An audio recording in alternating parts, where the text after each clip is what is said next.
Hello friends, this side Rishabh Pathak, the founder of Decoding Classes, welcoming you all on our YouTube channel Decoding Classes. As in the previous video, we had discussed about the syllabus of CTET paper 1. Now we are here with the another video in which we will discuss about the concept of number system. So if you are new to our channel, then please, it's a humble request to subscribe our channel and press the bell icon. Now let's start the video. Number, concept of number system ये CTET का बहुत important topic है। हर बार मतलब आप पिछले year के paper उठा के देख सकते हो, 3 से 4 क्वेश्चन मिनिमम पूछे जाते हैं। तो हम पहले देखेंगे, नंबर सिस्टम स्टार्ट करने से पहले हमें पता होना चाहिए कि नंबर क्या होता है। तो नंबर क्या होता है, जैसे कि आपको स्क्रीन पे दिख रही होगी definition, a mathematical symbol represented by a digit. Normally क्या होता है, सिंबल होता है, मैथमेटिकल सिंबल होता है जिससे कि हम किसी भी डिजिट को रिप्रेजेंट करते हैं, उसको क्या कहते हैं, नंबर। और इन्हीं नंबर के बारे में पूरा रीड करना, पूरा अच्छे से डीप में रीड करना, वो क्या कहलाता है, हमारा नंबर सिस्टम कहलाता है कि क्या क्या चीज़ें होती है नंबर में। तो इन्हीं को स्टडी को, इसी की स्टडी को हम क्या कहते हैं, नंबर सिस्टम कहते हैं। तो क्लासिफिकेशन ऑफ नंबर हमारे 2 टाइप में क्लासीफाई हैं। पहला डेसिमल सिस्टम। जो डेसिमल सिस्टम होता है ये हमारा वैलिड होता है बोथ नेशनल और इंटरनेशनल लेवल दोनों जगह। और जो हमारा न्यूमरेशन सिस्टम होता है इसमें हम क्या करते हैं, जो भी हमारे नंबर दे रखे हैं, जैसे 1 2 3 4 कुछ भी एनी नंबर, उसको हम वर्ड्स में लिखते हैं। जैसे हमने छोटी क्लास में पढ़ा है ना, जैसे 500 दे रखा है, उसको किस तरह से वर्ड में एक्सप्रेस करना है, तो ये क्या कहलाता है, हमारा न्यूमरेशन सिस्टम कहलाता है। न्यूमरेशन सिस्टम में यही होता है। और इसमें हमारे 2 मेथड्स होते हैं, पहला इंडियन हिंदू अरेबिक और second one is international system. Indian Hindu Arabic में जो हमारे पीरियड्स होते हैं, 1 10 100, फिर 1000 10,000, आफ्टर दैट लाख 10 लाख, फिर करोड़ 10 करोड़। जैसे आपको एक स्क्रीन पे एग्जांपल दिख रहा है, 43 25 23 716। इसको किस तरह से लिखते हैं, तो पहले जैसे तुम्हारा कॉमा है, कॉमा लगा के सेपरेट कर लो 3 नंबर, जैसे 1 10 100, ये 6 वाला number 1 10 100, after that 1000 10,000, lakh 10 lakh, crore 10 crore. इस तरह से हमने कॉमा लगा के सेपरेट कर लिया। तो हमारा क्या हो जाएगा, 43 करोड़ 25 लाख 23,716। और इसी को जैसे हमारे यही सेम नंबर है, इसको इंटरनेशनल लेवल में लिखना है, इंटरनेशनल सिस्टम में लिख लेना है, तो हमारे क्या आ जाता है, मिलियंस आते हैं इसमें। तो इसका पहले तुम्हें ये चार्ट पता होना चाहिए। ये चीज़, ये क्या है, 1 10 100, ये 1 पीरियड होता है, 1000 10,000 100,000, ये हमारा 1000 पीरियड होता है। फिर इसके बाद मिलियन 10 मिलियन 100 मिलियन, ये हमारा मिलियन पीरियड होता है। ये आपको याद रखना है कि 1 मिलियन में हमारा कितना होता है, 10 लाख। जैसे यही सेम नंबर था 432 523 716, 3 के गैप पे कॉमा लगाना होता है। 3 के गैप पे जैसे आपको दिख रहा है स्क्रीन पे, 716 के कॉमा, फिर 523 कॉमा, फिर 432 कॉमा लग रखा है। तो ये हमारा क्या हो जाएगा, 1 10 100, फिर ये 1000 10,000 100,000, और ये 432 मतलब 432 मिलियन 523,716। ये इसका इंटरनेशनल सिस्टम में वर्ड्स में हम इस तरीके से लिखेंगे। फिर इसके बाद आता है हमारा फेस वैल्यू और प्लेस वैल्यू। फेस वैल्यू क्या होता है, कोई भी डिजिट दे रखा होगा, digit itself as a number, कोई भी डिजिट दे रखा है, उसी डिजिट को अगर मान लो, जैसे तुम्हारा क्वेश्चन में दे रखा है 7654, इसमें पूछा है फेस वैल्यू ऑफ 6 क्या है, तो जो भी डिजिट पूछेगा वही तुम्हारा फेस वैल्यू हमारा होता है। और जैसे प्लेस वैल्यू पूछा जाएगा किसी का, प्लेस वैल्यू क्या है, जैसे इसमें 6 है, 6 का ही प्लेस वैल्यू, जैसे इस क्वेश्चन में हमें 6 की प्लेस वैल्यू बतानी है, तो 6 एज इट इज रहेगा, और इसके बाद जितना डिजिट है उसकी जगह क्या आ जाएगा, हमारा 0 आ जाएगा। तो प्लेस वैल्यू हमारी 6 की क्या कहलाएगी, इसमें 600। जैसे कि आपको एग्जाम्पल में नीचे दिख रहा है, प्लेस वैल्यू की डेफिनेशन क्या है, पहले ये देख लो, insert as many zeros after the number as there is a number of digit. मतलब जितने भी हमारे उसके बाद नंबर है, जिस भी डिजिट का हमें बोला गया है कि उसकी प्लेस वैल्यू निकालो, जैसे इसमें ऊपर वाले में 6 का हमने बोला था कि प्लेस वैल्यू निकालना है, तो इसके बाद हमारी 2 डिजिट थी, 5 और 4, तो 2 डिजिट था, तो सिंपल 2 जीरो लगा देनी है। इस वाले क्वेश्चन में पूछा है 5 का क्या होगा प्लेस वैल्यू, तो 5 के बाद हमारी एक डिजिट दिख रही है, जैसे 4, तो एक डिजिट है तो सिंपली हम क्या लगा देंगे, एक जीरो लगा देंगे तो 50 हो जाएगा प्लेस वैल्यू। जैसे कि एक क्वेश्चन तुम्हें दिख रहा है, ये क्वेश्चन है 8319765। इसमें हमें बताना है कि जो डिफरेंस होगा फेस एंड प्लेस वैल्यू 9, उसका आंसर क्या आएगा। तो फेस वैल्यू 9, 9 क्या है तुम्हारा, यहाँ पे 9, 5 6 7 9, 9 है। फेस वैल्यू किसी भी डिजिट की क्या होती है, वही होती है नंबर। और प्लेस वैल्यू क्या होगी, 9 के बाद हमारे 3 डिजिट्स है 765, तो सिंपली 3 जीरो लगा दिया यहाँ पे, तो 9000 हो गया। और इसका डिफरेंस पूछा था तो 9000 माइनस 9, तो सिंपल 8999 हमारा आंसर आया। तो इसी तरह के क्वेश्चंस इजी से क्वेश्चन होते हैं इस टॉपिक से। फिर इसके बाद आता है हमारा types of number. Types of number में हमारे बेसिकली 7 से 8 टाइप्स होते हैं। तो पहला है हमारा नेचुरल नंबर। नेचुरल नंबर क्या होता है, इसको हम काउंटिंग के लिए यूज़ करते हैं, जैसे 1 2 3 4 5 6, ये हमारे क्या है नेचुरल नंबर। ये नेचुरल नंबर के सेट को हम एन से डिनोट करते हैं, कैपिटल एन। कैपिटल एन से हम नेचुरल नंबर के सेट्स को डिनोट करते हैं। फिर इसके बाद आता है होल नंबर। होल नंबर में क्या होता है, नेचुरल नंबर तो रहेगा ही, प्लस उसमें हमारा क्या आ जाता है, जीरो इंक्लूड हो जाता है। और इसको हम रिप्रेजेंट किससे करते हैं, डब्ल्यू से, कैपिटल डब्ल्यू से हम होल नंबर के सेट्स को रिप्रेजेंट करते हैं। After that integer. इंटीजर हमारे दो तरह के इंटीजर क्लासीफाई होते हैं, पॉजिटिव इंटीजर और नेगेटिव इंटीजर। पॉजिटिव इंटीजर में सिंपली 1 2 3 4 5 ये हमारे पॉजिटिव इंटीजर है, नेगेटिव में बस नेगेटिव साइन आ जाएगा। इंटीजर के सेट को हम कैपिटल जेड से डिनोट करते हैं। और जो हमारा नोट जो क्या है, जीरो, जीरो हमारा ना तो पॉजिटिव इंटीजर है ना ही नेगेटिव इंटीजर है, ये ध्यान रखना। फिर प्राइम नंबर। प्राइम नंबर ऐसा नंबर होता है जिसके दो फैक्टर्स होते हैं, ओनली 2 फैक्टर। कोई भी नंबर दे रखा होगा, वो नंबर खुद होगा और 1, जैसे कि हमें पता है 1 is the factor of every number. फिर कंपोजिट नंबर क्या होता है, number which have more than 2 factor. Prime number में हमारे क्या होता है, सिर्फ 2 फैक्टर होते हैं। जैसे हमारे एग्जाम्पल दिख रहा है तुम्हें 2 3 5, 2 का तुम्हारा एक फैक्टर 2 तो खुद है और एक 1 के टेबल में, 1 के टेबल में सभी नंबर आते हैं। तो इसी तरीके से जो हमारा कंपोजिट नंबर है, कंपोजिट नंबर में क्या होता है, जो भी नंबर है उसके 2 से ज़्यादा फैक्टर्स हैं। 2 से ज़्यादा फैक्टर, जैसे कि 4 है, 4 है तो 4 के देखो 2 फैक्टर कैसे होंगे, एक तो 2 है, एक 4 और 1 तो होता ही है, 1 is a factor of every number. तो हमारे टोटल 3 फैक्टर निकल गए। 3 फैक्टर निकल गए तो इसका मतलब क्या हुआ कि ये नंबर जो 4 है हमारा क्या है, कंपोजिट नंबर है। बस मेन डिफरेंस यही है प्राइम नंबर और कंपोजिट नंबर में, कि प्राइम नंबर का फैक्टर 2 होते हैं और कंपोजिट नंबर के फैक्टर 2 से ज़्यादा होते हैं। इवन नंबर, कोई भी ऐसा नंबर जिसका यूनिट डिजिट 2 से डिवाइड हो, या सिंपली लास्ट में जो हमारा यूनिट डिजिट है सिंपली 2 से डिवाइड हो जाए, उसको क्या कहते हैं, इवन नंबर कहते हैं। ऑड नंबर जो 2 से डिवाइड ना हो। इवन नंबर के एग्जांपल जैसे आपको दिख रहे हैं 2 4 6 8 एटसेट्रा, और ऑड नंबर के 3 5 7 9। ठीक, इसके बाद रैशनल नंबर। रैशनल नंबर क्या होता है, कोई भी ऐसा नंबर जिसको हम पी बाई क्यू की फॉर्म में लिख सकते हैं, और यहाँ पे क्यू क्या होता है हमारा, जीरो के बराबर नहीं होता। जैसे कि एग्जांपल में देख रहे हैं आपको, ये 2/3 हमारा क्या है, रैशनल नंबर है। क्यों, ये पी है हमारे, ये क्यू है, ये दोनों न्यूमरेटर डिनोमिनेटर अलग अलग है, और नीचे हमारा जीरो भी नहीं है। बस मेन बात आपको ये याद रखनी है कि हमारे डिनोमिनेटर में जीरो नहीं होना चाहिए। सिमिलरली इरेशनल नंबर में है, ऐसा नंबर जैसे पी बाई क्यू के फॉर्म में लिखा जाए तो उसे तो रैशनल कहते हैं, और जिसे नहीं लिखा जाए उसे इरेशनल कहेंगे। एग्जाम्पल जैसे तुम्हारा हो गया पाई हो गया, ई हो गया, √2 हो गया है, रूट की जितनी भी जो वैल्यू होती है वो हमारे सब क्या है, इरेशनल नंबर है, क्योंकि हम उसे इस फॉर्म में रिप्रेजेंट नहीं कर सकते। फिर इसके बाद आता है सक्सेसर। सक्सेसर जैसे नाम से ही पता चल रहा है, सक्सेसर मतलब अगला कदम। कोई भी नंबर दे रखा होगा, बोलेगा कि इसका सक्सेसर निकालना है, तो जो भी नंबर दे रखा है, जैसे मान लो 5 दे रखा है, 5 का सक्सेसर क्या होगा, तो सिंपल उसमें +1 कर देना है, तो 6, तो 6 इसका आंसर हो जाएगा। प्रीडिसर निकालना है, प्रीडिसर मतलब एक पहले, 5 का प्रीडिसर निकालना है तो -1 कर दो, तो 4 जो आएगा वो क्या है, 5 का प्रीडिसर है।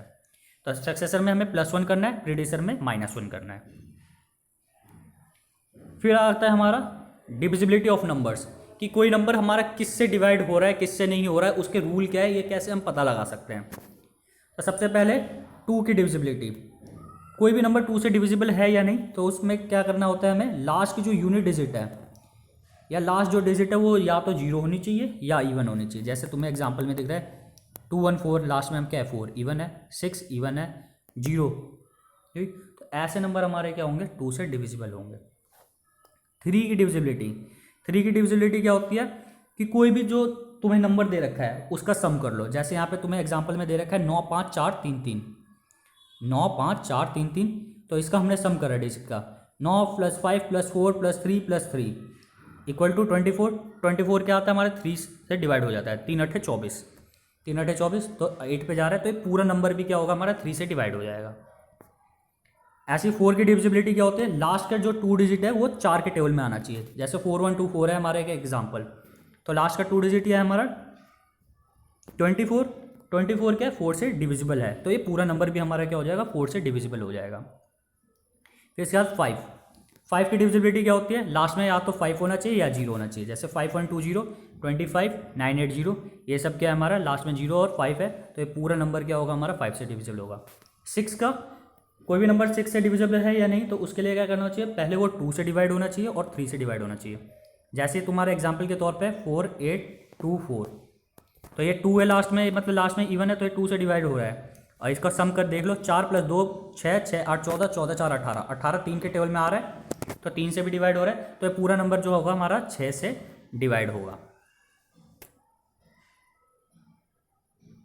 ठीक, फिर इसके बाद आता है 8 में क्या होता है, लास्ट की जो हमारी 3 डिजिट है वो 8 से डिविजिबल होना चाहिए। जैसे 48320, 48320 में मतलब 320 लास्ट की 3 डिजिट है, 320 मतलब उसको 8 से डिवाइड करेंगे, 8 चौक 32 0, मतलब पूरा डिवाइड हो रहा है, तो पूरा नंबर जो होगा हमारा वो 8 से डिविजिबल होगा।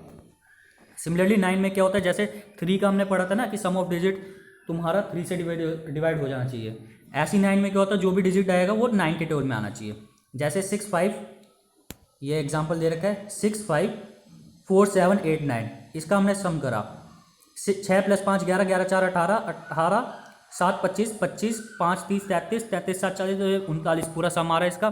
तो 39 क्या है तुम्हारा 9 के टेबल में नहीं आता, 9 चौक 36, 3 से कम रह रहा है, तो ये पूरा जो नंबर होगा 9 से डिविजिबल नहीं होगा। तो कोई भी डिजिट है सिंपल, उसका सम कर लो, और उसका सम अगर 9 के टेबल में आ रहा है तो वो नंबर तुम्हारा डिविजिबल है, अगर नहीं आ रहा तो नंबर हमारा डिविजिबल नहीं है। फिर 10 की डिविजिबिलिटी क्या होती है कि लास्ट में जो डिजिट है यूनिट डिजिट वो तो 0 होना चाहिए, अगर 0 है तो तुम्हारा सिंपली 10 से डिवाइड हो जाएगा, अगर नहीं है तो 10 से डिवाइड नहीं होगा, सबसे आसान।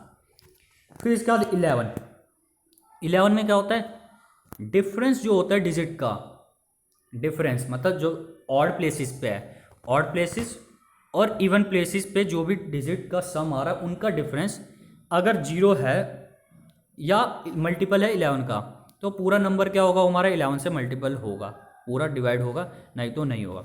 जैसे आपको एग्जांपल दिख रहा है 2 8 6 5 4 2 3, ऑड प्लेसेस पे जैसे तुम्हारा ऑड प्लेसेस मतलब 1 3 इस पोजीशन पे, 5वें और 7वें पोजीशन पे ये है, इसका हमने ऑड प्लेस पे सम करा तो 15 आ रहा है। ऐसे इवन प्लेस पे जो तुम्हारा दिख रहा है 8 + 5 + 2, 8 5 13 2 15, 15 15 आ रहा है। फिर इसके बाद सम निकाल लिया, सम निकालने के बाद क्या करना होता है, माइनस करना होता है, जो भी सम आया उसका डिफरेंस करो। 15 - 15 हमारा करा तो 0 आया, 0 आ रहा है, तो ये पूरा जो नंबर होगा हमारा क्या होगा डिविजिबल होगा 11 से। 0 आया या 11 का कोई मल्टीपल आए तो पूरा नंबर हमारा डिविजिबल होगा। फिर next one is fraction. Fraction क्या होता है, ऐसा नंबर जिसे हम p/q की फॉर्म में लिखे और q हमारा 0 ना हो, जो हमने रैशनल नंबर पढ़ा था ना, सिमिलर सेम डेफिनेशन है वही। 4/5 ये क्या है, फ्रैक्शन है, तो सेम जो फ्रैक्शन होता है और रैशनल नंबर हमारा लिटिल बिट सेम ही होता है, ऑलमोस्ट सेम ही होता है। तो इसके बाद हम देखते हैं फ्रैक्शन के टाइप्स क्या है, what are the types of fraction. Like fraction होता है, लाइक फ्रैक्शन में क्या होता है, सब में डिनोमिनेटर सेम होता है। जैसे एग्जांपल में आपको दिख रहा है 1/2 3/2 5/2, सब में डिनोमिनेटर 2 2 2 2 है, तो ऐसे फ्रैक्शन को हम क्या कहते हैं, लाइक फ्रैक्शन। फिर इसके बाद अनलाइक फ्रैक्शन। अनलाइक फ्रैक्शन में क्या होता है, ऐसा फ्रैक्शन जिसमें हमारे डिनोमिनेटर अलग अलग हो, डिफरेंट डिफरेंट डिनोमिनेटर हो, उसमें क्या, उसको क्या कहते हैं हम अनलाइक फ्रैक्शन कहते हैं। जैसे 2/3 है, 3/4 है, 5/8 है, सबका डिनोमिनेटर 3 है, एक का 4 है, एक का 8 है, तो इस तरह के फ्रैक्शन को हम क्या कहते हैं, unlike fraction. After that proper fraction. Proper fraction में हमारा क्या होता है, न्यूमरेटर जो होता है वो छोटा होता है डिनोमिनेटर से। जैसे 2/3 4/5, 2/3 में देख लो 2 न्यूमरेटर है, 3 क्या है डिनोमिनेटर, तो न्यूमरेटर हमारा छोटा है इस केस में। 4/5 में हमारा 4 न्यूमरेटर 5 डिनोमिनेटर, तो 4 छोटा है 5 से, तो ऐसे फ्रैक्शन को हम क्या कहते हैं, प्रॉपर फ्रैक्शन कहते हैं। इम्प्रॉपर फ्रैक्शन में हमारा न्यूमरेटर क्या होता है, वो बड़ा होता है डिनोमिनेटर से, जैसे 17/13 है और 5/4। तो ऐसे नंबर को हम क्या कहते हैं, इम्प्रॉपर फ्रैक्शन, जिसमें हमारा न्यूमरेटर क्या हो, बड़ा होता है। और यही इम्प्रॉपर फ्रैक्शन से ही हमारा क्या बनता है, फिर मिक्स फ्रैक्शन बनता है। कौन सा फ्रैक्शन, मिक्स फ्रैक्शन इम्प्रॉपर से ही बनता है, उसको डिवाइड करने पे हमारा मिक्स फ्रैक्शन आता है। जैसे ये एग्जांपल, जैसे 4 2 8 + 3 11/4। 11/4 को जब, ये इम्प्रॉपर फ्रैक्शन है, इसको जब हम मिक्स फ्रैक्शन में कन्वर्ट करेंगे तो ये बनता है हमारा 2 3/4। तो ये क्या होता है, कॉम्बिनेशन होता है होल नंबर और प्रॉपर फ्रैक्शन का। होल नंबर क्या है, इसमें 2 होल नंबर है हमारा, और प्रॉपर फ्रैक्शन क्या है हमारा, 3/4 प्रॉपर फ्रैक्शन है। फिर इसके बाद आता है हमारा इक्विवेलेंट फ्रैक्शन। इक्विवेलेंट फ्रैक्शन जैसे नाम से पता चल रहा है, इक्वल होंगे इक्विवेलेंट फ्रैक्शन। इक्विवेलेंट में जैसे ये 2/5 है और 4/10। 2/5 सिंपल रेशियो इसकी इक्वल होती है। 2/5 इसको ऊपर नीचे 2 से मल्टीप्लाई कर दो तो तुम्हारा क्या बन जाएगा, 2 दूनी 4 अपॉन में 5 दूनी 10, तो 4/10। तो इनकी रेशियो सेम ही होती है। तो सिंपली हमें जब चेक करना हो कि कोई फ्रैक्शन इक्विवेलेंट है या नहीं है, तो इसमें हम क्या करते हैं, जैसे 2/5 है और ये 4/10 है, क्रॉस मल्टीप्लाई कर दो। क्रॉस मल्टीप्लाई कर दिया, 10 दूनी 20, ये 10 दूनी 20 और ये है 4 5 20, तो 20 बराबर 20 ऐसा आ जाता है। जब इक्वल आ जाते हैं दोनों तरफ, तो ऐसे फ्रैक्शन को हम क्या कहते हैं, इक्विवेलेंट फ्रैक्शन कहते हैं। फिर इसके बाद आता है हमारा BODMAS rule. V stand for vinculum. Vinculum मतलब क्या होता है, बार। इस तरह का बार बना रहता है नंबर पे, जैसे 5 है तो 5 के ऊपर बार बना रहेगा, तो उसको विनेकुलम कहते हैं। Brackets, B stand for bracket. Bracket में हमारा curly bracket, round bracket, square bracket, कोई सा भी ब्रैकेट आ सकता है। ऑफ मतलब ऑफ का बेसिकली मतलब क्या होता है, मल्टीप्लाई होता है। डिवीजन, फिर मल्टीप्लीकेशन, A से एडिशन, S से सब्ट्रैक्शन। इसी ऑर्डर में हम प्रेफरेंस देते हैं। कोई भी इक्वेशन सॉल्व करते हैं, उसमें हमारे मैथमेटिकल सिंबल्स होते हैं, ऑपरेटर होते हैं, तो इसी फॉर्म में हम, इसी ऑर्डर में हम उसे सॉल्व करते हैं। जैसे एक एग्जांपल के तौर पे देखो, 12 × 5 + 3 - 2, तो इसे सॉल्व करना है। तो सिंपली हम क्या करेंगे, बोर्ड मास के रूल को फॉलो करेंगे। बोर्ड मास के हिसाब से पहले मल्टीप्लाई होगा, तो 12 5 × 60, फिर प्लस एज इट इज़ 3 - 2 हमने ऐसे रख दिया। फिर ये मल्टीप्लाई है ना, 8 3 × 24 -12 एज इट इज़ रख दिया। फिर इसके बाद बोर्ड मास के हिसाब से एम के बाद ए आता है। ए हमारा एडिशन होगा, तो ये जो हमारा है, तो एडिशन होगा, तो ये हमने 24 + 3 ऐड कर दिया, 27 60, और ये माइनस माइनस प्लस होता है 14 एज इट इज़। 60 + 27 87, 87 - 14 = 73। तो ये हमारा आंसर हो जाएगा। तो बोर्ड मास के हिसाब से तुम्हें ऑर्डर को प्रेफरेंस देनी है, जो पहले आ रहा है ऑपरेटर उसको सॉल्व करना है।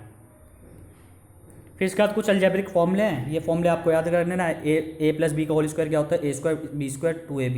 a - b का होल स्क्वायर क्या होता है, a² + b² - 2ab। a² - b² का फॉर्मूला क्या होता है, a + b × a - b।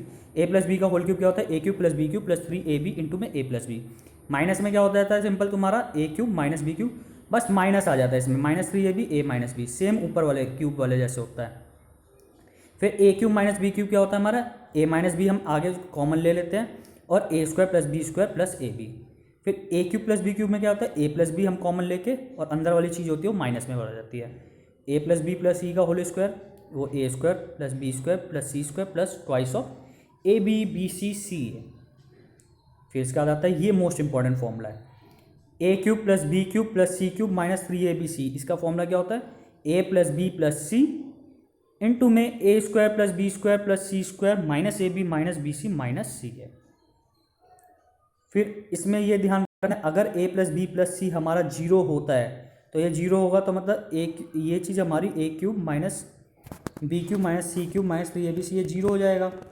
ये 0 हो जाएगा, तो ये -3abc है, 0 के इधर लाओगे तो प्लस का 3abc हो जाएगा। तो इस तरीके से आता है a³ + b³ + c³ = 3abc। तो ये गाइस सबसे इंपॉर्टेंट फॉर्मूले है, अलजेब्रिक फॉर्मूले आपको टिप पे होने चाहिए।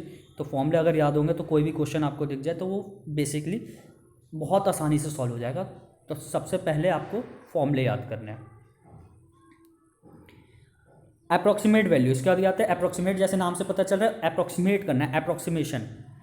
सिंपल हमारा क्या देख लो, यूनिट डिजिट पे जो भी नंबर होता है, यूनिट डिजिट पे अगर 5 है, यूनिट डिजिट पे अगर 5 है या इससे बड़ा नंबर है कोई, तो जो नेक्स्ट उसकी डिजिट है उसमें +1 कर देना है, और वो वाला नेक्स्ट उससे जो यूनिट डिजिट पे वो 0 बन जाएगा। अगर वही यूनिट डिजिट पे हमारा 5 से छोटा है तो क्या करना है, उस डिजिट को हम 0 बना दो और आगे वाली जो भी डिजिट होगी उसे सेम लिख दो। तो इस तरीके से हम अप्रोक्सीमेट करते हैं।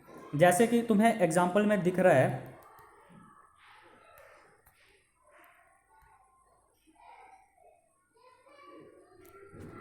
जैसे कि एग्जाम्पल में दिख रहा है